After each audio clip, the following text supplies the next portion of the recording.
मुझे personal education क्या है, मैं जवाब तो दूंगा ना। देखने को मिला। नहीं नहीं, गुस्सा नहीं, मैंने उनको बार बार कहता हूँ कि उसने एक सवाल लगाया, उस एमएलए ने सवाल लगाया, रोज माइनिंग माइनिंग माइनिंग। जो समझदार एमएलए बीजेपी के अंदर भी हैं, देखिए मैं एक बात आपको, अगर कल आप ही कोई क्रैशर लगाते हैं, बिजनेस लगाते हैं, तो दूसरे साथी क्रैशर आपके मीडिया वाले लेके ओ इसने क्रैशर क्यों लगा दिया, भाई लगाओ, लेजिटिमेट तरीके से लगाओ, जो रूल्स एंड गाइडलाइंस हैं उसके मुताबिक लगाओ। कौन ना करता है? उसने डिटेल मांगी, हमने डिटेल रखी हुई थी, हमें पता है, लेकिन मैं आपको नहीं बोलूंगा।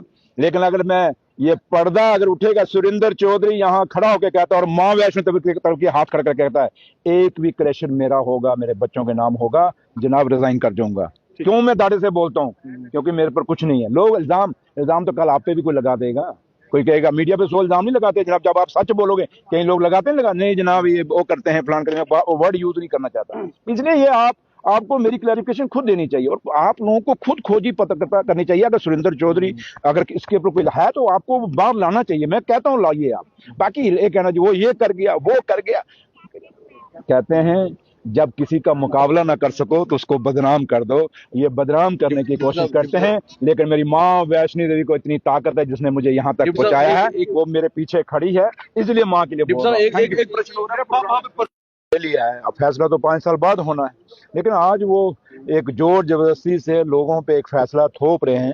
जहां तक ऑनरेबल सीएम साहब का है, क्योंकि कल उन्होंने ऑनरेबल एमएलए का श्री माता वैष्णो देवी कॉन्स्टिट्यूंसी के जो हैं बलदेव जी, उन्होंने एक क्वेश्चन लगाया था कि कैबिनेट का डिसीजन है, ये उमर अब्दुल्ला सरकार की जो कैबिनेट है उसका डिसीजन था, उसकी क्लैरिफिकेशन देनी बहुत जरूरी थी। और वो लीडर ऑफ द हाउस हैं, जब बात को हाउस में उठे as a leader of the house उन्होंने क्लैरिफिकेशन दी थी और उमर अब्दुल्ला साहब ने वो पूरी क्लैरिफिकेशन दी कि जहां तक ताल्लुक है काउंसिल ऑफ मिनिस्टर्स के बीच में ये डिसीजन नहीं हुआ, इवन के जो एडमिनिस्ट्रेटिव काउंसिल है उसमें भी ये डिसीजन नहीं हुआ। अब ये डिसीजन किस लेवल पे हुआ है एमएलए साहब अच्छी तरह जानते हैं, लेकिन वो लोगों को गुमराह करने की कोशिश करते हैं। जो प्रोटेस्ट हो रहा है वो उधर आप करवा रहे हैं। लेकिन मैंने वही कहा, एक बात क्लियर हो गई कि जहां तक ताल्लुक है कि बीजेपी के लोगों की चुप्पी ये बताती है कि बीजेपी के लोगों को पता है, जो एमएलए हैं जब उनके लोग हैं उनको पता है कि ये फैसला कहां से हुआ है, और अगर सही मायने में ये फैसला कहां से हुआ है ये बीजेपी के लोग बता सकते हैं कि ये फैसला कहां से हुआ गंडोला लगाने का। और गंडोला खाली ये नहीं कि लोगों का वहां बिजनेस खत्म हो जाएगा, लोगों का कारोबार खत्म हो जाएगा, लोगों की दिहाड़ियां खत्म हो जाएंगी, बल्कि श्रद्धा के साथ भी जुड़ा हुआ एक आस्था है। और आप सब जो लोग हैं, चाहे वो जम्मू कश्मीर का जो भी लोग रहने वाले हैं, खासकर क्योंकि माँ जो जो लोग कटरा के रहने वाले हैं वो श्रीदास जी के वंशज हैं, वो कोई छोटे लोग नहीं है, वो वंशज हैं जिन्होंने माता के दर्शन किए हुए हैं।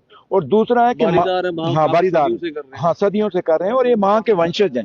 और दूसरी बात कि माँ की जब यात्रा शुरू हुई कोल कुंडोली से शुरू हुई और फिर माँ वहां से बाण गंगा गई, बाण गंगा से माँ चरण पादुका से फिर अर्धकुंवारी और अर्धकुंवारी से सांझी छत और हाथी मत्ता से, ये एक रूट है माँ का। और उसके बाद माँ भवन में गई और दर्शन, और ये हमारी किताबों में लिखा है कि माँ का दर्शन तब तक कंप्लीट नहीं हो सकता जब तक आप भैरव जी के दर्शन, हाँ बताते हैं, मतलब सबको पता है, ये हर आदमी को जम्मू कश्मीर में पता है और बाहर भी लोगों को देश और दुनिया में पता है।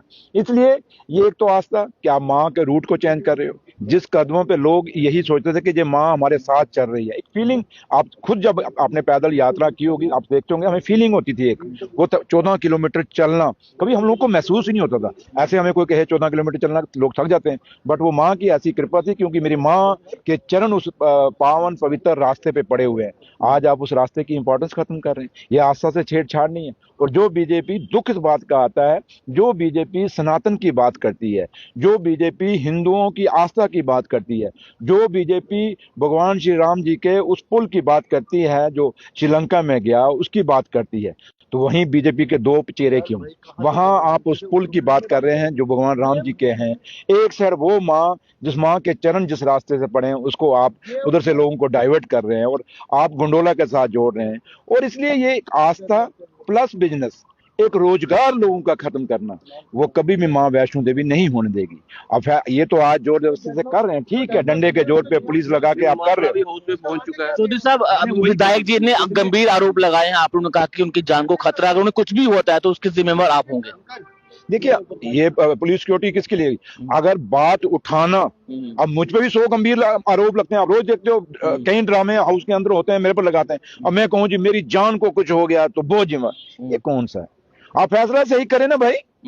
हम जब दो चीजों पे बात कर रहे हैं, हम कहते हैं माँ की आस्था और आपकी आस्था है। जब तो आप लोग पत्रकार लोग हैं जो नहीं माँ को बोल दिया, माँ को नहीं मानते, अगर मानते हो तो आपको ये खुद क्लैरिफिकेशन देनी चाहिए। ये बात जान की नहीं है, बात सुनिए सुनिए सुनिए सुनिए सुनिए, ये अब सुनिए नहीं यार, रिजाइन करना तो दे देना। कल उसने कहा था कैबिनेट डिसीजन हुआ है, तो अगर नहीं हुआ तो मैं रिजाइन को, तो किया क्यों नहीं रिजाइन? ये छोड़िए इस बात, मैं जो बात कह रहा हूं आपको, बात ये नहीं कि किसकी जान को खतरा है किसको नहीं, बात ये है कि लोगों के इंसाफ की बात है। अगर इंसाफ पर बात करना, अगर सुरेंद्र चौधरी को कोई ये धमकाने की या ब्लैकमेल करने की कोशिश करेगा कि मुझे ये हो जाएगा, तो भैया मैंने उसका तो नहीं, मैंने तो लोगों कटरा की आवाज जो वहां आप देखें पुलिस कैसे दबा देती है उनको, वहां उनको बोलने नहीं दे रही कटरा में। पहुंचे थे जब वहां से उनके, मैंने तभी कहा ना, तब भी आंदोलन हुआ था, मैं गया था, एक संपत्ति रखी, उनको दहाया कि हम आपके साथ हैं, लेकिन उसके बाद उन्होंने एजिटेशन इन्होंने खत्म कराई। किसने कराई, किस बात पे हुई, क्या नेगोशिएशन हुई, ये आप वो कटरा के लोग ही बता सकते हैं। बात देखिए, बात यहाँ तक, इसका हल बीजेपी के लोगों को पूछिए जो कहते हैं कि हम सनातन को लेके, सनातन की टोकरी जिन्होंने उठाई हुई है, जिन्होंने हिंदू धर्म की टोकरी उठाई हुई है, उनको बोलिए आप बताएं इसका हल क्या है। हमने अपनी क्लैरिफिकेशन, जो हम पे बार बार कहते थे और आप लोग भी कहते थे ये उमर अब्दुल्ला सरकार का फैसला है, हमने अपनी क्लैरिटी दे दी। और जब जम्मू कश्मीर के ऑनरेबल चीफ मिनिस्टर, मेरे कायद, मेरे लीडर उमर अब्दुल्ला साहब ने हाउस में क्लैरिफिकेशन दे दी पूरा डॉक्यूमेंट्स की। दूसरा कि कल से लेकर आज तक जम्मू कश्मीर का डिप्टी चीफ मिनिस्टर आपके बीच में खड़ा है। अगर वो हिंदू हैं तो मैं हिंदू नहीं हूं, क्या माँ मेरी नहीं है? और माँ जरूरी नहीं, माँ एक मुसलमान, जो कई लोग मुस्लिम में देखता हूँ जाके माथा टेकते हैं, कई सरदार जाके देखते हैं, कई ईसाई जाके माथा टेकते हैं। इसलिए किसी की आस्था किसकी कहाँ जुड़ी है कोई कुछ नहीं कह सकता, इसलिए। लेकिन ये आस्था की बात है और कटरा के सर्वाइवल की, कटरा के रोजगार की बात है। ये दोनों चीजों पे बीजेपी को अपनी क्लैरिटी करनी है। लिखित में उन्होंने कहा कि लिखित में दे दें, मैं रिजाइन कर दूंगा। चौधरी साहब कहा ऑर्डर आपकी सरकार का नहीं है, उन्होंने कहा कि लिखित में दे दीजिए, मैं रिजाइन कर दूंगा। आप एक सीनियर जर्नलिस्ट हैं और आप मुझे एक बचकाना सवाल पूछ रहे हैं। आप मुझे बताएं हाउस क्या होता है?